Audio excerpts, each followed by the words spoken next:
Welcome to Bedtime Whispers, where darkness comes to life and nightmares become reality.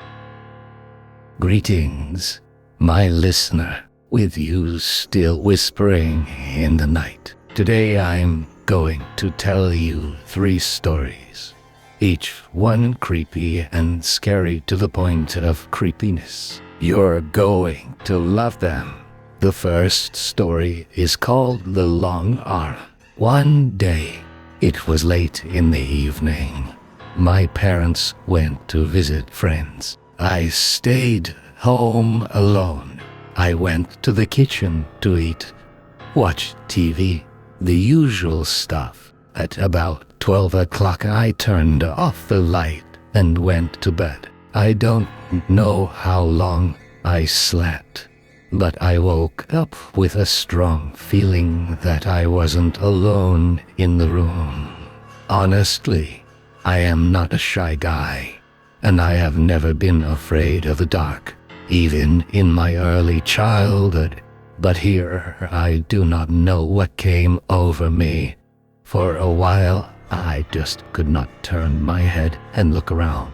But in the end, I overcame myself and turned toward the opposite wall. This is where I need to tell you a little about the interior of my room. My bed is against the far wall, and the door leading into the room and the light switch are opposite me. So, on this opposite wall, I saw a shadow, just a shadow. And there was nothing that could cast it, or anything like it, either in my room or outside. It was a creature over 2 meters tall, remotely resembling a man. It had no neck at all. Its head grew straight out of its shoulders, and its eyes were 2 shapeless, red flaming blobs. But the most frightening thing was that the creature's long arms, which I later estimated must have been about 1.5 meters long, were constantly wriggling and sliding silently along my wall, as if they were searching for something searchy in the half-light. I panicked. A tiny space in the room separated me from the creature, and I had no doubt that, if necessary, it would cross it with ease. The thoughts in my head were succeeding one another with feverish rapidity. What should I do? Jump out the window? But I live on the 8th floor. Wait for my parents? No, I don't want to do that. With a roommate like that, I wouldn't last half an hour. I'd go crazy, quickly jump up and run out of the room. Yes, I suppose that would do it. And then my guest wouldn't catch me. I gathered myself into a tight lump on the bed, ready to jump. If I had known then what a monstrous mistake I was making. I wish I had killed myself. Well, a fool can't help himself. So I jumped. I felt an icy grip on my throat a few centimeters from the exit. My body slid toward the monster like a limp doll, and then it pressed my forehead against the wall. It was like the wall wasn't solid anymore. Yes, it had become liquid, viscous, and the creature was shoving my head into it. I desperately struggled and kicked and screamed, but it was all for nothing. I could feel this disgusting substance seeping into my eyes through my closed eyelids, and with further immersion my ears and nose were also filled with this terry abomination. The shadow pushed me to the level of my mouth and withdrew its vile grip, and the most painful, horrible thing began. The wall began to harden again. My head was gradually squeezed by the iron embrace of concrete. Coarse sand was forming in my eyes with a terrible sharpness. My ears and nose were also completely filled with concrete. I could only breathe with my mouth. My heart was beating frantically with horror and terrible pain. It seemed that my head was about to be crushed. The sand seemed to tear my eyes. From the nightmare, I must have forgotten who had done this terrible execution to me. Most likely, having accomplished what he had come to do, my executioner had left his victim. I don't know how long I suffered. I don't remember. I had almost lost my ability to think. The only hope for me was the return of my parents. Everything was foggy. It felt like I was dying. I couldn't see or hear anything. I couldn't get my head out of the concrete vise. It seemed to me that after an eternity, someone stroked my shoulder, then took my hand. "Please," I mentally pleaded. "Get me out of here. Please, please. I can't take it anymore." I sensed that there were people around me. Probably an ambulance, the ants, the police, all trying to help me. The pressure on my head was waning. They were crushing the concrete with a hole punch. It was long, very long. I waited. There was a sharp pain when they cut off part of my right ear. But it didn't matter. It didn't matter at all. Soon I would be free. I could hear again, see again, thank my rescuers. What pain!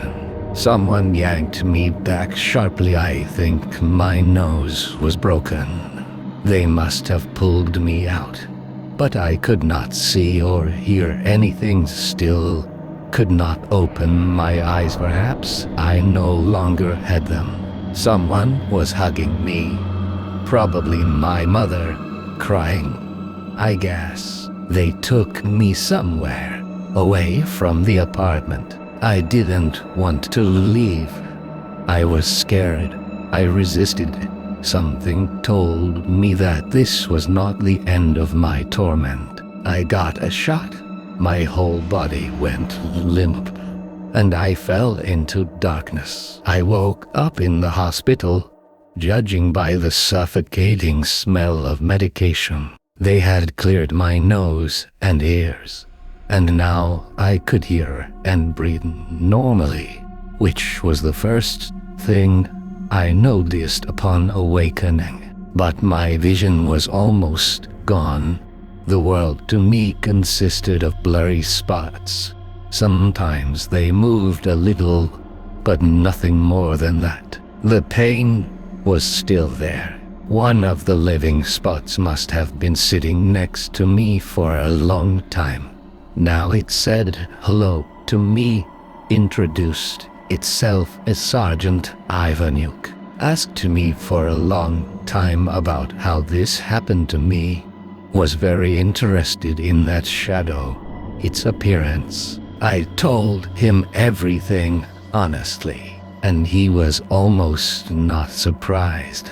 That, as I later realized, was strange, but I was too weak then. After the interrogation, Sergeant Ivanuk wished me to get better as soon as possible and told me to try to sleep again, which I did. Again, I don't know how long I slept and how much time later they woke me up. Now they wanted me to get up and go with them. I asked where they were taking me. They said that they were taking me to an operation.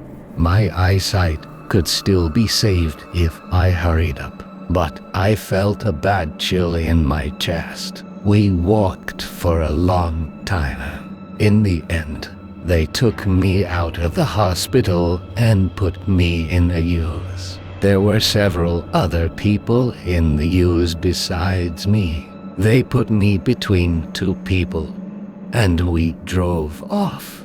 The atmosphere on the road was extremely tense. They did not exchange a single word with each other or with me. When we got out of the car, it was already night. My neighbors in the use immediately took me under their arms with an iron grip and led me away. We entered a building and began to descend. I counted 9 stories down. Already on the 3rd flight, I realized that any operation was out of the question. My hunch was right. The nightmare continued. I tried to escape from their clutches, but several powerful blows under my breath forced me to submit to my unenviable fate. Whether it was the fear I was experiencing or something else, my vision began to clear. At the end of my descent, I saw a vast hall and dark figures around its perimeter, probably men in long black robes, though I am still not sure. I was taken to the center of the hall, and then my guards let me go and ordered me to undress, giving me 2 blows to the jaw for good measure. I wanted to cry. Why was this happening to me? What had I done in my life that evil had chosen me for?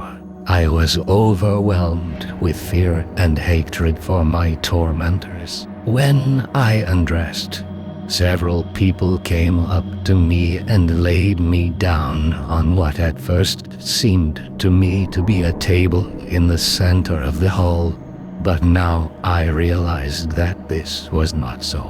It was an altar. Sacrifice is what awaits me now, and it's not hard to guess what part I would play here. My arms and legs, at first literally twisted, were tied tightly to what I had initially mistaken for the legs of the table. Now I could not move my body even a millimeter away from the icy surface of the altar. Gradually, the silence began to change into a muffled hum that resembled either chanting or reading spells, and the further they read, the louder their voices became. They were calling to someone so terrible that they could not be addressed in any earthly language. These horrible cawing, grinding sounds tore at me from the inside. No human throat seemed capable of making them, and at the climax of this horrible chorale, one of the hooded figures separated and, clutching something in his hand, approached me. My God, what else did they have in store for me? A scalpel. He had a scalpel in his hand. He's going to cut me now. Alive. I couldn't believe it. My brain refused to accept it. It refused to accept this reality. I tried to break free again, but I couldn't. I don't know what came over me. I left in terror. I left like a madman, and he had already drawn his scalpel. The sharp blade gave me a moment of cold, and then pain. A maddening pain from hell. The priest cut from my throat to my chest and stomach, and I kept squealing and laughing. It seemed as if my soul was leaving me along with the blood. That was probably how it was. They were summoning the master. It seemed as if all the darkness of the world had condensed in this underground hall and gathered against one of the walls. It was spilling over to the ceiling and the neighboring walls. No, It was not just darkness, it was something alive, intelligent, cold, not even evil, but it needed me for something. Gradually, the monster materialized, adapting to our world. It turned into a huge, slippery and cold creature with many tentacles that swirled with black smoke. And then one of them stretched out over me. I lay there, bleeding, and stared at it, unable to move, to lose consciousness, or even to close my eyes. The black hand was coming down on me, and a small piece of it broke off and fell with a disgusting smacking sound, plunging into my open chest. The last thing I remember was a blinding flash of light, and then it was like I was pulled into a cold, bottomless well. No, not all of it. Some part of it, not the most important part, just my body. The main thing had been taken from me, or it was gone. Unable to withstand the proximity of the black creature, I hoped I was dead, but no, it was only painful shock. I survived, and what's more, I'm at home now, sitting at my computer, writing all this. My eyesight is slowly recovering, and I can already make out the letters on the monitor quite well. Those who read this may want to know what the secret ritual was all about, and why they let me go home alive. Why they didn't make sure I kept quiet. The thing is, they wanted me not me anymore, but one of them to talk. Do you think you know about us by reading this? No, we know about you now.